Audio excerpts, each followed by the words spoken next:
Oke, selamat datang kembali ya di sesi deep dive kita. Kali ini kita punya satu sumber yang menarik banget nih.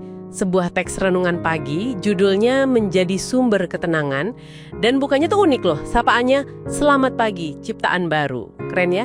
Nah, misi kita hari ini, kita mau coba gali intisarinya lah ya, dari teks yang singkat tapi padat ini. Intinya sih nanya, gimana kamu bisa jadi semacam oase ketenangan gitu di tengah dunia yang, rasanya makin gak pasti ini. Oke, siap ya? Mari kita bongkar pelan-pelan. Teks ini tuh langsung to the point menyoroti fakta bahwa banyak orang di sekitar kita lagi gamang, lagi cari, pegangan gitu. Betul. Dan yang langsung terasa kuat di sini itu, yaitu tadi, renungan ini nggak pakai basa-basi. Langsung ke akar masalahnya.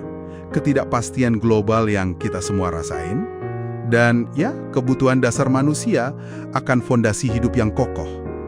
Yang menarik lagi, teks ini secara gamblang mendasarkan argumennya pada ayat Alkitab, itu di 1 Petrus 3:15. Ayat ini menekankan dua hal penting. Pertama, kuduskan Kristus di hati kita.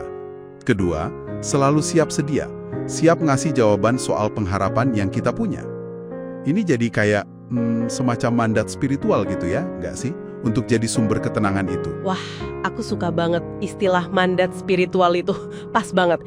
Jadi ide utamanya memang gitu ya, buat kita yang merasa punya jaminan yang kokoh teguh, yang di teks ini jelas disebut sebagai Yesus Kristus.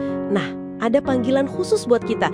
Dan ini nih bagian yang menurutku paling, provokatif mungkin. Kehidupan kita yang tenang, yang damai, meskipun lagi ada badai gitu ya, itu sendiri udah jadi kesaksian.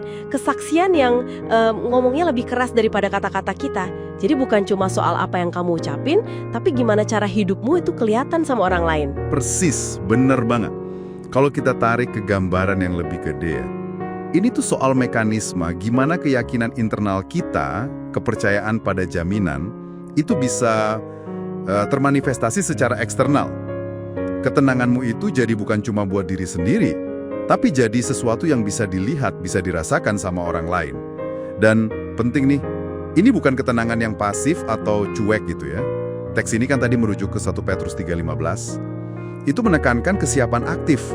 Siap sedialah gitu kan ayatnya. Siap untuk mengartikulasikan, menjelaskan sumber pengharapan itu. Ketika ketenanganmu itu bikin orang lain nanya. Jadi ada hubungan erat antara being, yaitu menjadi tenang, dan doing, siap menjelaskan. Damai yang komunikatif.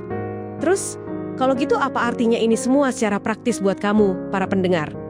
Renungan ini tuh benar-benar ngajak kita ngaca deh. Ada pertanyaan reflektif yang diajuin langsung di teksnya. Apakah hidupku udah memancarkan ketenangan sedemikian rupa, sampai bikin orang lain penasaran dan nanya? Waduh, dalam ya pertanyaannya. Ini udah bukan ranah teori lagi kan jadinya, tapi panggilan buat bertindak. Dan ini diperkuat lagi sama contoh doa pribadi di akhir teks itu. Tuhan, jadikan aku sumber ketenangan dan pengharapan bagi orang lain. Sangat personal, sangat actionable. Benar sekali, fokus akhirnya memang ke situ, ke dampak nyata. Gimana hidupmu itu bisa jadi jawaban. Teks ini ditutup dengan doa berkat yang menurutku kuat banget maknanya. Kiranya hidupmu menjadi jawaban bagi mereka yang mencari kepastian. Nah, ini ninggalin kita dengan satu pemikiran penutup yang menarik nih, buat kamu renungkan lebih dalam nanti. Tadi kan kita udah bahas soal kesiapan untuk menjelaskan pengharapanmu kalau ditanya. Tapi gimana kalau kita balik logikanya sedikit? Gimana kalau perwujudan ketenangan itu sendiri, cara kamu bersikap, cara kamu bereaksi, interaksi sehari-hari kamu, bisa secara aktif gitu loh, menjadi jawaban. Bahkan sebelum pertanyaan itu sempat diucapkan sama orang-orang di sekitarmu. Orang-orang yang mungkin jiwanya lagi haus, lagi merindukan kepastian itu. Mungkinkah ketenangan yang terpancar itu sendiri udah jadi bentuk komunikasi pengharapan yang paling kuat? Mungkin lebih kuat dari kata-kata. Sesuatu untuk dipikirkan ya.